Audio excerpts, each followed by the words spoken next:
Hey admins, here's what Neurospark AI does. Imagine a student is worrying about covering his syllabus on time, but when he tries to learn anything, then he forgets it after a few days or even hours. So what he will do is just come over Neurospark AI, and inside the Creation Hub, he uploads his messy notes or PDFs or even just paste his hours-long YouTube lectures link.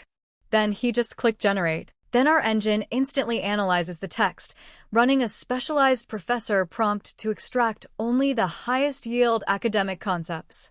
Within seconds, the system dynamically generates a comprehensive dashboard complete with high-quality active recall flashcards, which he can just scroll and recall easily.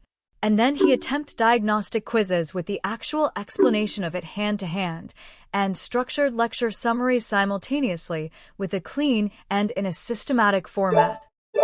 Also, if any student don't want to lock in for hours, then the student will just open commute mode and put his earphones. Term: what is the core concept of scientific management is proposed by F.W. Taylor. Definition: scientific management focuses on finding the one best way to perform a job.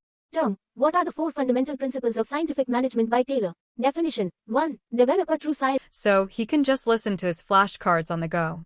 No dead ends, no formatting lag, just straight active recall to lock concepts into long-term memory fast.